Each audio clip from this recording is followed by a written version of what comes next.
My name is Jocelyn Gaynors, and I'm the Executive Director, President, and CEO of the Family Recovery Program Incorporated, located in Baltimore, Maryland.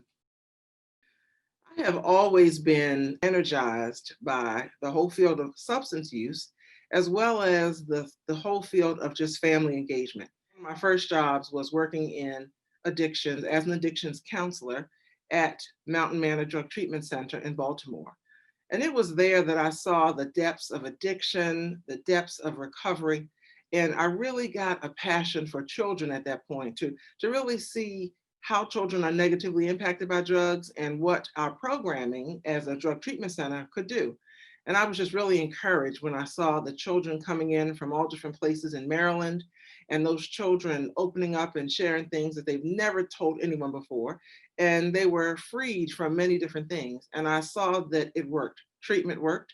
And when I got hold of that, it just kind of stuck with me. And I said, treatment works. And I want to spend my life and my career studying drug treatment, understanding the use of drugs and alcohol and how they negatively, as I said before, impact families, and just really be a beacon of light when it comes to drug treatment and families.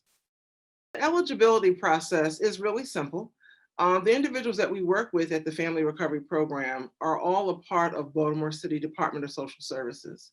Many of them actually are in the process or are in the process of losing custody of their children.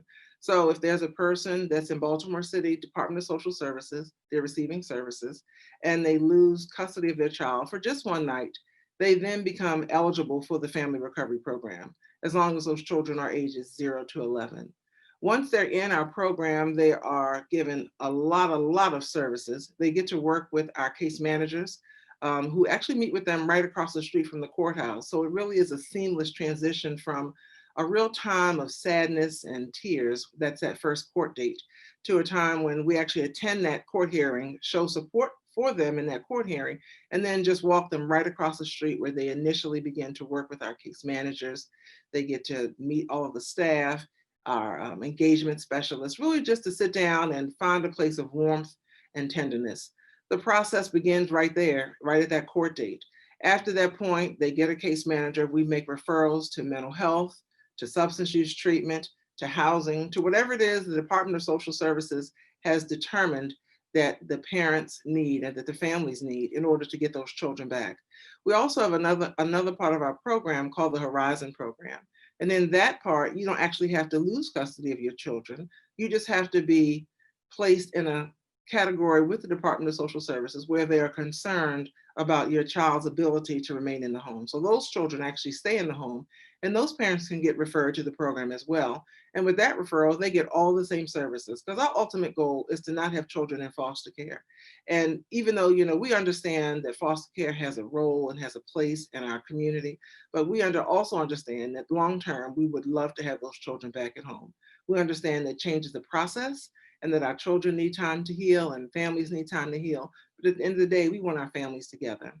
So as the parents join in with our staff and start attending treatment and mental health therapy, they also go to court once a week, especially in the very beginning. They go to court. We are what's called a family drug court. We're one of 500 family drug courts across the country. And in our drug court, we meet with the parents every week. Our case managers are there, the judge is there, a variety of different lawyers are there, and we talk about the parents' case as well as their progress in our program. And as they do well, they get incentives, they get involved in different activities that we have going on. If they are still interested and in need of housing, we also have a 23-unit apartment complex called the Harry and Jeanette Weinberg Building at Sage Center that they can apply to after a period of sobriety. So the families are exposed to lots and lots of a wealth of information to just help them begin the process of growth and change. And we support them through the highs and the lows, through the good and the bad times. And we really try to create a family atmosphere. One of the things that I believe in is that we should stay true to our mission, as well as the name of the business, which is the Family Recovery Program. And together we work to recover families. When I looked at some data earlier today, I recognized the fact that we have an 89% permanency rate. And what that means is that 89% of the children who've been referred to our program through the court or through DSS, Baltimore City Department of Social Services, have reached a permanent placement. That means they're no longer in care. That actually works out to be about 1,600 children in Baltimore City who are no longer in foster care. And that is exciting to me. That is so impactful because when you think about trauma, right? And trauma being the thing that harms and the thing that holds people back, the thing that our parents don't have to deal with anymore is the trauma related to substance use because they've attended treatment.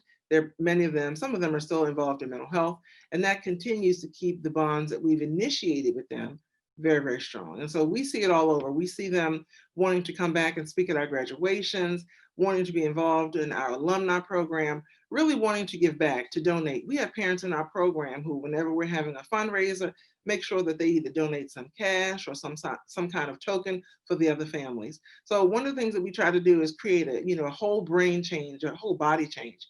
And I see that every day when I talk to them, and many of them call me on my phone just to let me know things that are going good, things that they're having challenges with. And we tell them, once you've been in the family recovery program, you're always a part of the family recovery program. Just because your time may be up and you're no longer in our records, you're still a part of the program. So families come in, celebrate, especially at this time of the year. I'm getting pictures of children from school, just really seeing how our children are growing and maturing. And I realize when I look at those pictures and I talk to the parents that we are definitely making an impact. The pandemic has been impactful on the Family Recovery Program. We have two offices in Baltimore, one on Gay Street and one on Rose Street. And in those offices, we were seeing parents every day, all day long. One of the things we've lost, especially early on, was some of that connection. We had to go from doing parenting groups in person and having Easter celebrations and holiday celebrations in person to utilizing Zoom as our main form of communication. And that really was a heavy lift for the program and for the parents because many of them were not computer literate. Many of them did not have telephone plans that would allow for Zoom to be a platform. We were unable to have court. We were unable to do lots and lots of things. And so for a long time, early on in the pandemic, we had to really, as a senior team and a program, kind of look at ourselves and say, what do we need to do? And we sat back real hard and we decided, you know what, we are an essential business and we are going to work. And so we just did a whole lot of building transitions. We bought a lot of the plastic shields. I really heavily invested in PPE. We have lots of Zoom accounts, lots of freeconferencecall.com accounts. And we just found creative ways to get back in touch with people. And we opened our doors again. And the families were so excited to come back that they actually had a place where they could come in a safe manner and engage with the staff. Sometimes we have a couple staff who will work from home a couple days and some, on and off like that. But for the most part, we are staffed at both facilities every day, open and ready to serve our parents. I have lived in Baltimore my entire life, other than going to University of Virginia. And I came back with just hope. And when I look around at my fellow citizens, I say, you know what? Everybody is hopeful. No matter what, Baltimore needs a boost because we deserve a boost. We're a great, great town. We have so much interesting information that happens here, interesting events that occur here. We're connected to the water, we're connected to the mountains. We just have so many connections. We have so much talent here. And I think, we need to be reminded of that and celebrate all the good things that Baltimore has. You hear on TV sometimes just about the negative things, but there's so much good that's going on, even in the pandemic, that we need to celebrate that. And our boost is, opportunities for change, opportunities for growth. And I just get excited about it. And I'm hopeful for the future, not just for the Family Recovery Program, but for Baltimore also. I think this is a great place to have a business, a great place to keep a business. You can work well with politicians, you can work well with other businesses. There's a real open kind of spirit. And one of the things that I found is people told me years ago that Baltimore is very siloed.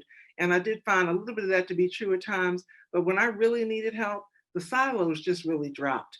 And people came and have helped me with projects from the city and the state all over. So I'm always very interested and very happy when I think about Baltimore. And I think that we deserve a boost because we're just a great place to be. And we find ways to make things happen. And I try to be a part of that change and a part of that making it happen. I think that we should share the message that change happens. People do get better in spite of whether it's a pandemic or whether it's a fentanyl, whether it's marijuana that's laced with fentanyl. People do get better. People do change. Recovery happens.